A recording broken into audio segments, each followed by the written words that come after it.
Look, I already know what you're gonna say. We're all thinking the same thing. The Netflix live adaptation series of Avatar: The Last Airbender does not live up to its expectations, and I have to disagree with you. You have two problems as far as I'm concerned. And please, before you take it personally, just know that this is my own opinion, as you have the right to have your own opinion. The first reason why you're disappointed in the series is because you have expectations in the first place. When I started watching the series, I personally wanted to keep an open mind to what I'm about to watch, as some people already hate on a show before it comes out because it's not perfect in their eyes and it sucks. Based off of what? A trailer? Obviously, Avatar: The Last Airbender holds a special place in people's heart because they grew up with it when they were younger. And that brings me to my second reason why you're not satisfied, and that's because you're a adult watching a show made for a PG audience. Of course you're going to be upset. And to state the obvious, I know this isn't how everyone feels. There are people who like the show and can enjoy it without being a purist. Although the live adaptation series isn't perfect, it has major room for improvement. Let's start with the positives. The first thing I really enjoyed about this series is the world building. Definitely a lot of CGI, but how they managed to create a world that felt big and adventurous stood out to me and made me excited to want to keep watching to continue seeing how they would show this world. What I want to include with this statement that I just made is that the CGI for the special effects of how they use their elemental powers also look pretty clean, and the choreography with the fighting scenes look really good as well.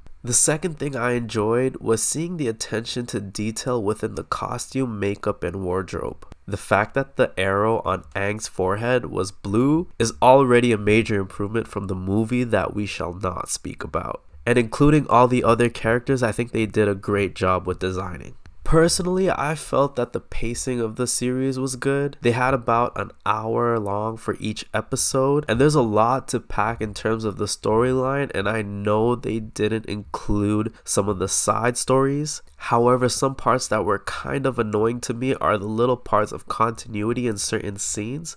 But overall, the goal is to tell the story of The Last Airbender, and I think they did an okay job with that.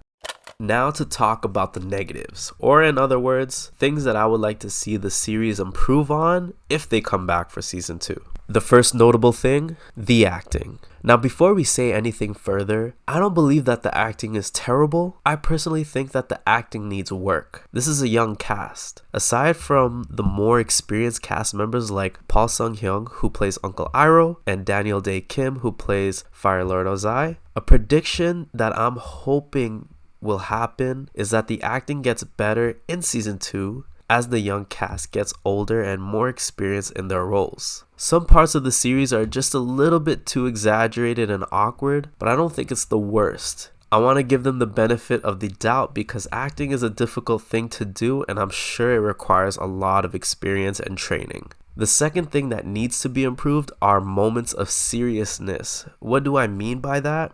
We need to feel like there's actual war happening and that people are feared for their lives. I'm not saying make it more darker, but at the end of the day, I think there needs to be a little bit more darkness and ruthlessness. The character development is super important to a show like this. With all that to say, I do believe this show is a good watch. I didn't binge watch it like how I binge watched One Piece live action, but I think they really did think about how to approach this live action series, and it seems they're not afraid to take a few risks in making sure that the producers and cast are all proud of what they created, so that with the momentum, I hope that they continue, because I would like to see this series come to a proper conclusion and not be cancelled, which I don't believe it will happen. But season 1 was not great, but it wasn't bad. You just have to remind yourself, this is a young cast, this is a brand new show, and they have a lot of work cut out for them, and the pressure is really high. They're pretty courageous for making a show like this in the first place, and